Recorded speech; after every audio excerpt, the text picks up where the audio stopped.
What if I told you the woman you love is not one woman at all? What if she carries within her not just the nurturing mother, not just the intoxicating lover, but also the destroyer, the side of her that can dismantle you without hesitation? Carl Jung believed this truth about women was so dangerous that most men couldn't handle it, because once you see it, you can never go back to the fantasy. You can never again believe she is only light, only love, only salvation. This is the truth about women buried inside our collective unconscious, and it may explain why your heartbreak, your confusion, and your obsession with women have always felt bigger than you. Stay with me, because once you understand this first archetype, every relationship you've ever had will suddenly make sense. Jung called them archetypes, universal patterns that live in the unconscious and shape our perception of reality. Women, he argued, are never just individuals.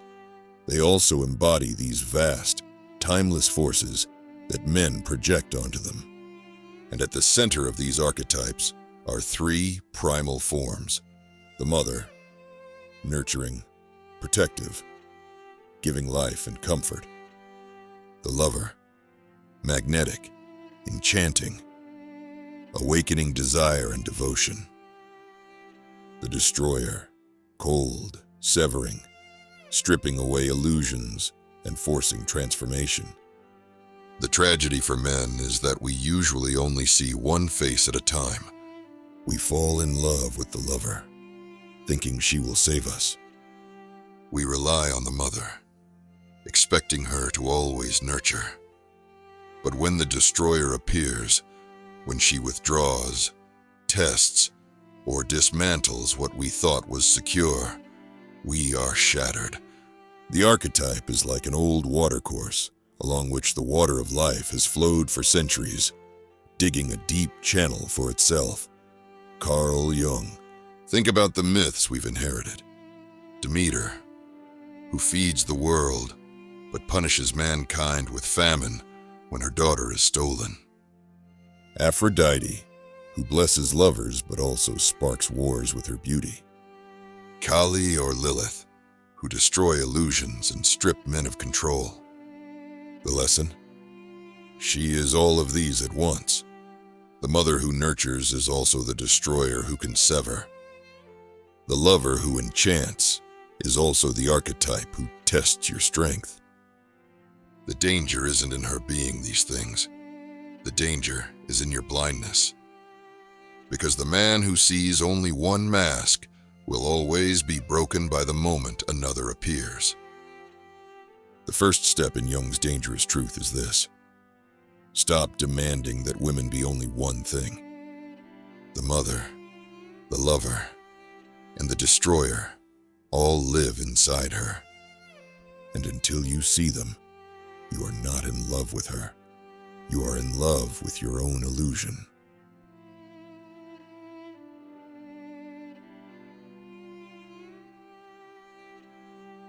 Jung's most dangerous insight for men was this: when you fall in love with a woman, you are rarely seeing her.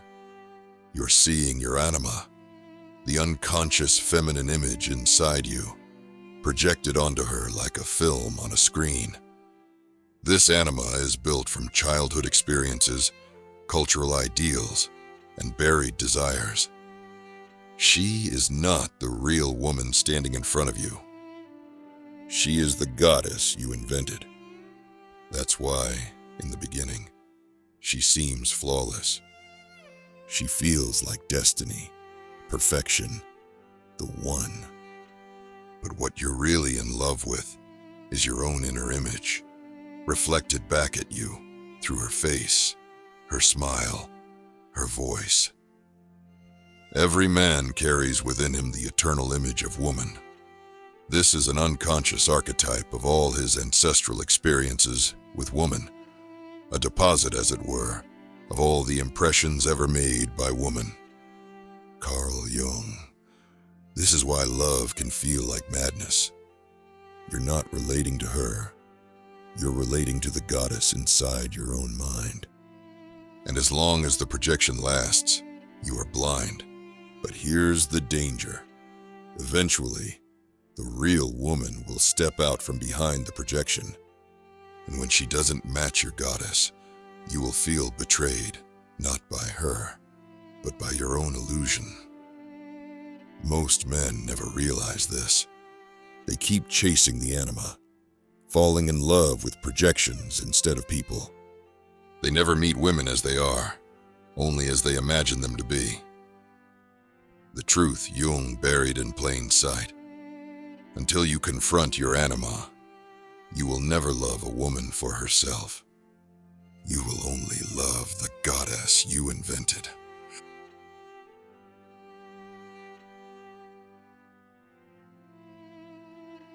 Every woman carries not just light, but shadow. Her love, her tenderness, her beauty, these are real. But beneath them live deeper drives, survival, strategy, and the pursuit of influence. Jung warned that ignoring this shadow is what makes men weak, because when you only see her through your anima, as goddess, lover, or saint, you are blind to the instincts guiding her choices.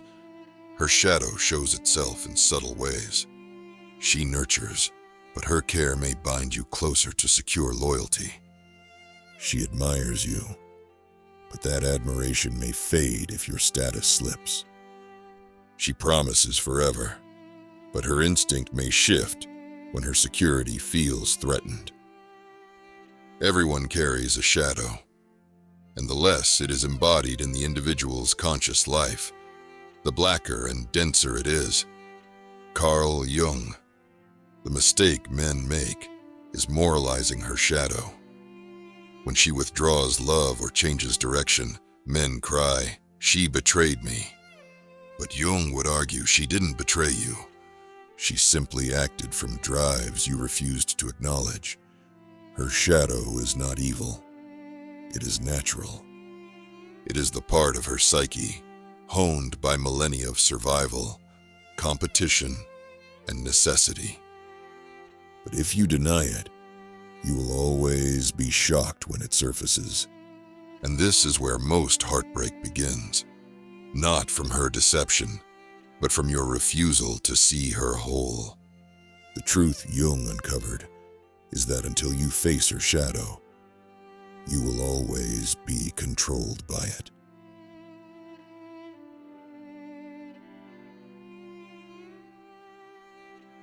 Every man who loves through projection eventually faces the same moment, the day she stops matching the goddess in his mind.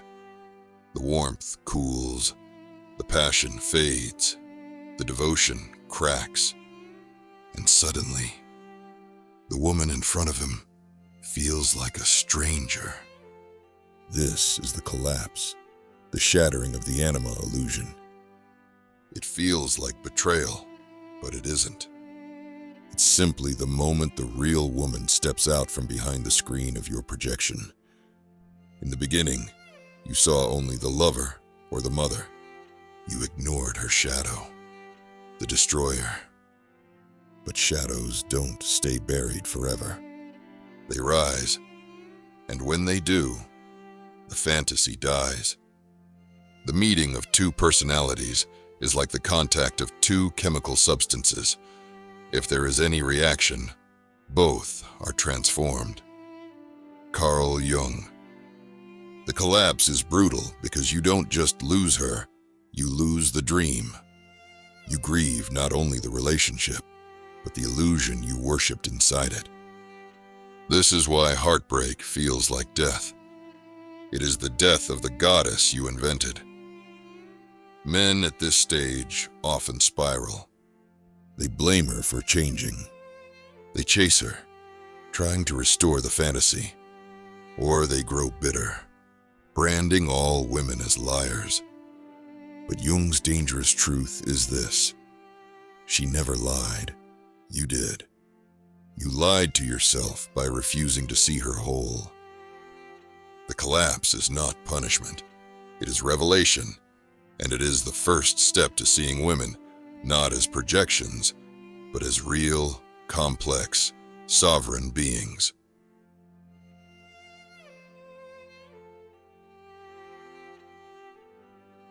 Long before Jung, cultures across the world told stories that mirrored his insight. Women are never just one thing. They embody archetypes, both light and dark. Demeter, the Greek mother goddess, nourishes the earth, but punishes with famine when crossed. Aphrodite, goddess of love, inspires passion, but also jealousy and destruction. Lilith, in Jewish myth, defies male control, leaving Adam and becoming a symbol of dangerous independence. Kali in Hindu tradition is both mother and destroyer, giver of life and bringer of death. The sirens of Homer lure men with beauty, only to lead them to ruin. Across time, cultures preserved what Jung would later name. The archetypal woman is not simply angel or saint, but a paradox, nurturer, enchantress, and destroyer combined. The archetypes are like riverbeds which dry up when the water deserts them, but which it can find again at any time. Carl Jung. Modern culture, however, tries to bury this duality. It elevates the goddess of love and light while suppressing her darker aspects. Women are framed as saviors, muses, and healers, but rarely as power seekers, strategists, or destroyers. Yet these archetypes never vanish.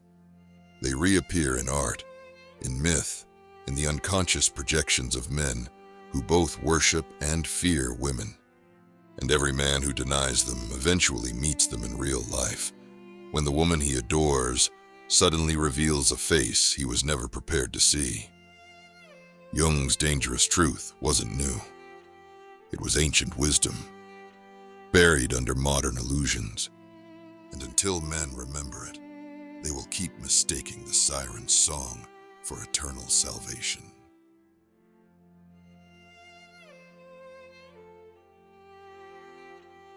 If you stop at the collapse, you either grow bitter or keep chasing illusions.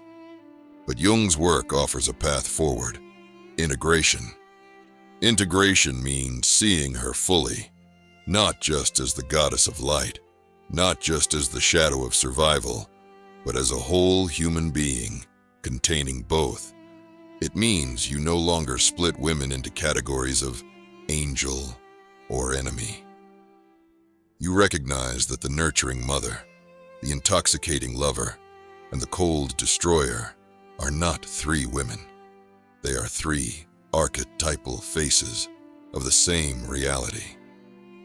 The mistake men make is trying to love one side while denying the other.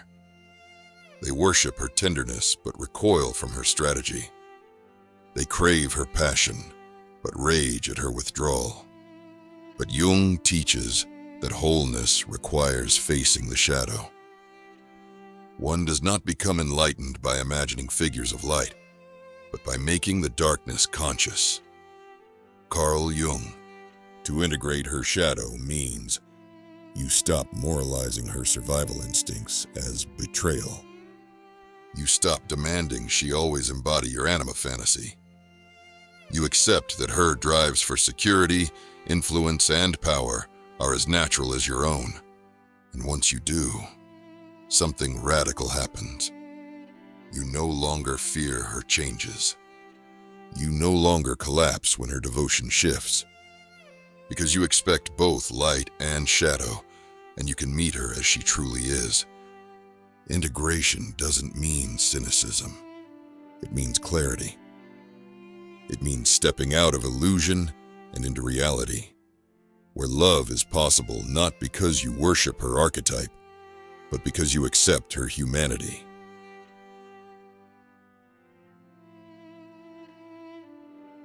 Jung's dangerous truth was never meant to make men hate women.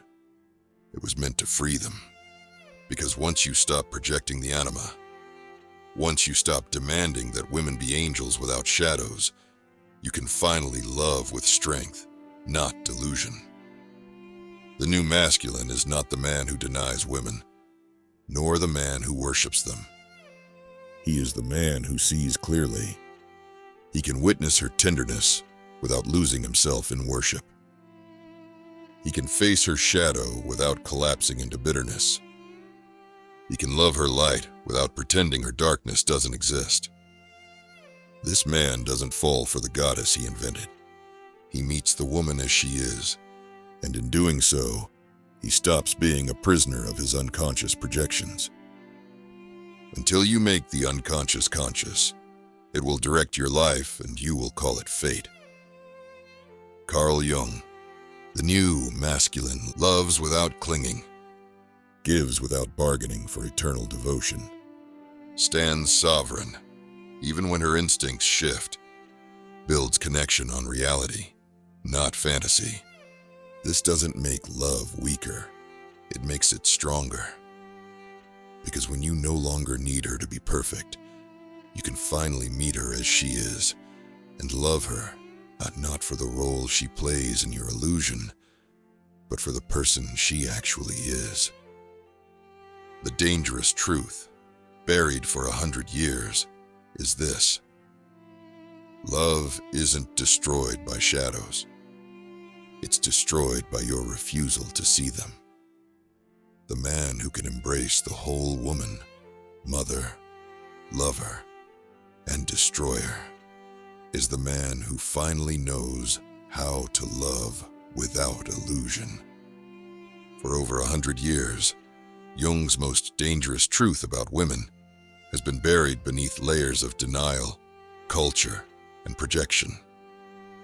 We were taught to see only the goddess of light, the mother who nurtures, the lover who saves. But Jung showed us that this was only half the story.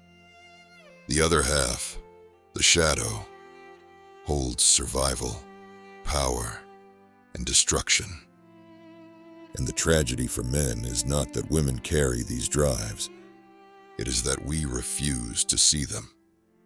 We cling to our anima, to the goddess we invented, and we suffer when reality breaks through. But the collapse of illusion is not the end. It is the beginning. Because when you integrate her light and shadow, you step out of fantasy and into truth. And only in truth can real love exist. The privilege of a lifetime is to become who you truly are. Carl Jung. The truth now seen is this: women are not angels. They are not demons. They are whole beings, carriers of archetypes, of love and strategy, of nurture and destruction. And until you can see all of it, you will never truly know them. The man who awakens to this no longer loves blindly. He no longer collapses when the goddess fades. He no longer fears the shadow. He becomes sovereign. And from that sovereignty, he can finally meet women as they truly are. So remember, the dangerous truth wasn't meant to kill love. It was meant to set you free. Like, share, subscribe. Because somewhere right now, a man is still worshiping a goddess who doesn't exist. And this may be the moment he finally sees the truth.